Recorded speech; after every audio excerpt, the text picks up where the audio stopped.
La primera presentación fue en el Consejo de Médicos, con un Consejo de Médicos repleto, y desde ahí no paramos de recorrer el país. Esta presentación en Villa General Belgrano va a ser la número 42. Ahora, esta tarde, tengo con los magistrados aquí en Córdoba, los magistrados de familia.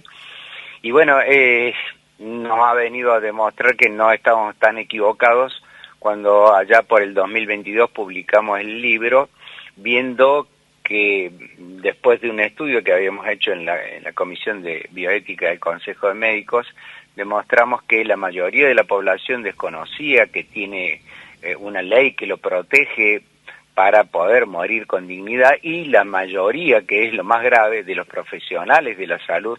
Y cuando hablo de profesionales, hablo de médicos, enfermeras, fisioterapeutas, psicólogos, etcétera.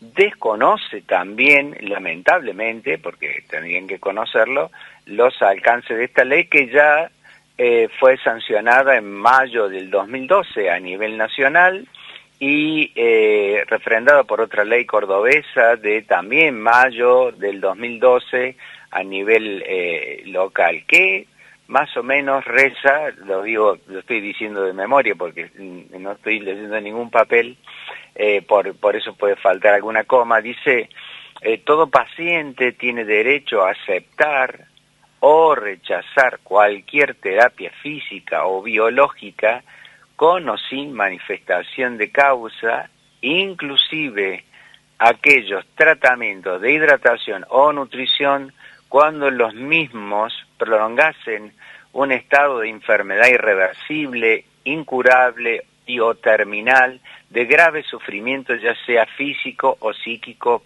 para el paciente.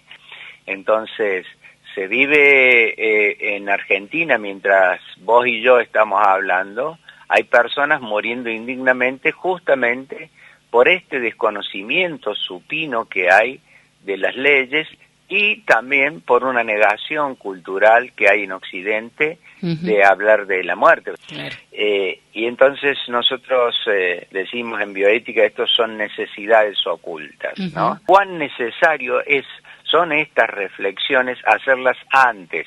No quiere decir que enlazado el domingo nos vayamos a poner a hablar de la muerte, pero sí charlar en alguna charla seria, que no puede durar más de 15 minutos, y decir, bueno, ¿cómo quisiera morir yo?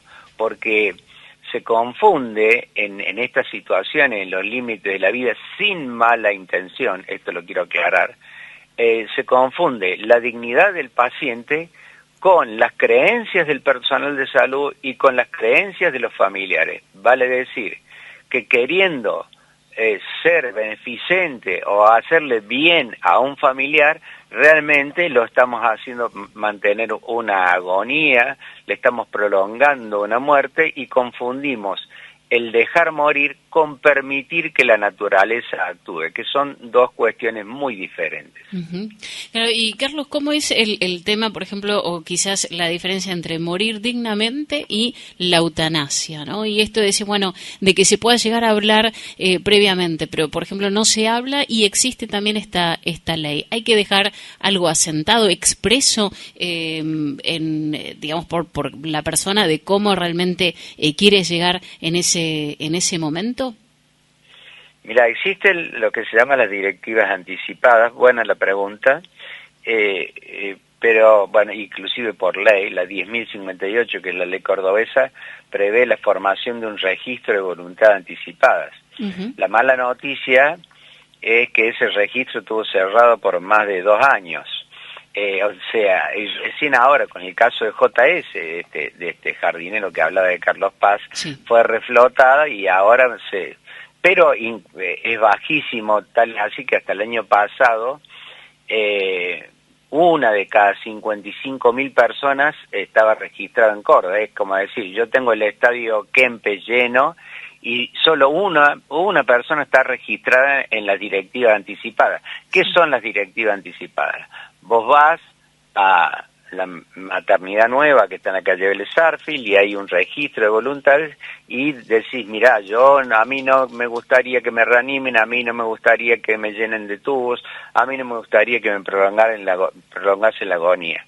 pero si así no estuvieran las voluntades anticipadas, el Código Civil es muy claro y refiere que si el paciente quedara abruptamente en coma, el familiar, vos sabés que se pueden hablar de estas cosas, o uno puede saber lo que quería el PECA o lo que quería el NOE, Sí. Entonces, habiendo hablado previamente, pueden decir, no, mira, yo quiero que al PECA no le hagan tratamientos desproporcionados, ya no se habla más de extraordinario u ordinario. No quiero que le prolonguen la agonía inútilmente. Y la diferencia con eutanasia es que en la eutanasia es la finalización intencional de la vida de un paciente cuando estuviese sufriendo una enfermedad irreversible, incurable o en estado terminal, a pedido del paciente. Tiene que haber quedado registrado el pedido del paciente, no del familiar. En forma expresa lo tiene que pedir y tiene que pasar por una serie de requisitos, como ser que el paciente no esté en una depresión aguda y no es que vos se te murió, qué sé yo, la novia o a un familiar querido y vos estás muy deprimido, bueno, yo quiero la eutanasia. No, la eutanasia es para aquellas patologías que son realmente de grave sufrimiento, irreversibles o terminales, en donde ya el final es muy cruento, es indigno, y uno, después de haber pasado algunos estudios psicológicos, saber que haya recibido los cuidados de la medicina paliativa, etcétera, etcétera, ahí se aprueba o no la solicitud de eutanasia. Vale decir que la muerte digna es el retiro del soporte vital, y la otra es la acción transitiva de un médico que pone fin a tu vida a pedido tuyo cuando se hayan cumplido una serie de requisitos. En estos momentos, uno de ellos es nuestro, hay 5 proyectos de ley que, bueno, los senadores deben ser que tienen poco tiempo para tratarlo porque están desde el 2021.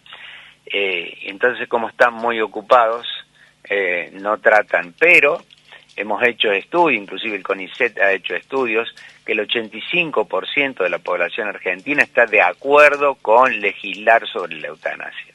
Sí. En este momento, ¿qué países en América están ya legislando, ¿no?, reglamentados, y cuántos países en el mundo han avanzado en ese sentido? En el mundo, primero fue Holanda, después vino Bélgica, Luxemburgo, Australia. En algunos estados de Estados Unidos está permitido el suicidio asistido.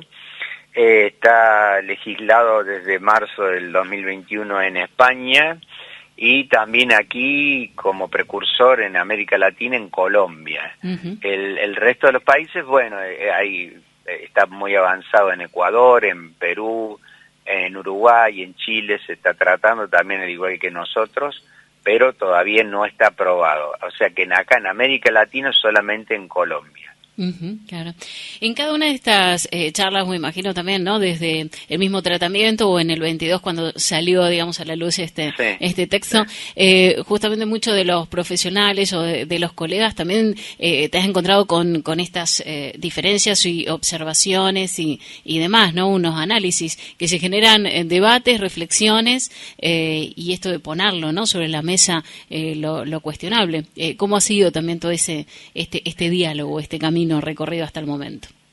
En general, como ya te dije y como dicen las encuestas, casi todo el mundo está de acuerdo. Sí. Pero ahora, no se puede ejercer un derecho que se desconoce. Vos por ejemplo, vos ves en los hospitales que en las puertas de entrada hay un gran cartel tipo gigantografía con la Ley de Derechos de los Pacientes, la 26.529. Bueno, la Ley de Derechos de los Pacientes debería estar como una gigantografía en todos los lugares donde uno va a hacerse atender, porque, insisto, una cosa que uno desconoce que tiene como derecho no la puede exigir. Bueno, lo mismo pasa con el tema de la muerte. Cuando empezamos a dialogar y cuando empezamos a poner argumentos sobre la mesa, en general, puede haber excepciones, la gente está de acuerdo con esto y demuestra que realmente se hacen una autocrítica y dice, bueno, la verdad que tiene razón, doctor, deberíamos haber pensado en antes. Y hay otras anécdotas, mira, a mí me pasó esto, y salen, a mí me pasó y yo no pude hacer nada. Bueno, yo tengo por lo menos una llamada por semana de una persona que está muriendo indignamente, y a veces la asesoro por teléfono, a veces tengo que ir in situ al hospital o a la casa, pero es realmente, como hablábamos recién del 85, una necesidad oculta, ¿no?